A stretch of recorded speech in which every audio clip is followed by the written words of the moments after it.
శ్రీకాకుళం జిల్లా Kotabommali union bank క్రింద LIC office ప్రక్కన Gems hospital outlet multi speciality clinic ను ఆదివారం ఉదయం 10 గంటలకు కళింగ కోమటి సంఘం పెద్దలు కోటబొమ్మాలి మేజర్ గ్రామ పంచాయతీ మాజీ సర్పంచ్ బోయిన గోవిందరాజులచే నూతన ప్రారంభోత్సవం జరిగింది. ఈ ప్రారంభోత్సవం సందర్భంగా శ్రీకాకుళం జిల్లా రాగోలు జెమ్స్ ఆసుపత్రి తరపున ఉచితంగా మెగా వైద్య శిబిరం నిర్వహించారు. ఈ వైద్య శిబిరం నందు షుగర్, బీపీ, ఈసీజీ, కంటి పరీక్షలు, క్యాన్సర్ సమస్యలు, కిడ్నీ సమస్యలు, గుండె సమస్యలు, కీళ్ల సమస్యలు మరి అన్ని రకాల సాధారణ వ్యాధులకు అనుభవజ్ఞులైన వైద్యులు డాక్టర్ నందన రవీందర్, గండేటి ఉపేంద్ర, కింతలి కిషోర్, చింతాడ గోవిందరాజులు, బలగా శిరీషులచే ఉచితంగా తనిఖీలు నిర్వహించి అవసరమైన వారికి మందులు కూడా ఉచితంగా బోయిన గోవిందరాజుల చేతుల మీదుగా అందించారు.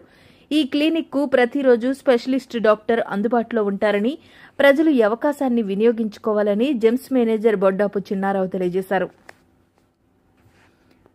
మెడికల్ చెకప్ కు వచ్చిన ప్రజలకు కోటబొమ్మాలి సత్యసాయి సేవా సమితి తరపున నారాయణ సేవ బోయిన గోవిందరాజులు ఆధ్వర్యంలో నిర్వహించారు. ఈ కార్యక్రమంలో GEMS manager Boddapu Chinnarao, area manager Appanna, పీఆర్ఓలు రవి, రమేష్, అప్పలనాయుడు, కామరాజు, డాక్టర్ నిరంజన్, డాక్టర్ గాంధీ, కోటబొమ్మాలి టీడీపీ పట్టణ అధ్యక్షులు కోరాడ గోవిందరావు, మాజీ ఉప సర్పంచ్ సకల భక్తుల రామ్కుమార్, కోరాడ ప్రతాప్, ప్రముఖ రైస్ మిల్లర్ కోరాడ గోవిందరావు, సకల భక్తుల గణపతి, కోటబొమ్మాలి యూత్ సభ్యులు కోరాడ సాయిరాం, సకల భక్తుల రాజేష్ ఖన్నా, బోయిన శ్రీనివాసరావు, కోరాడ ప్రతాప్, బోయిన కిషోర్, సకల భక్తుల రాజు, సునీల్, ఆనందరావు, బోయిన సతీష్ తో పాటు గ్రామ పెద్దలు, యూత్ పాల్గొన్నారు.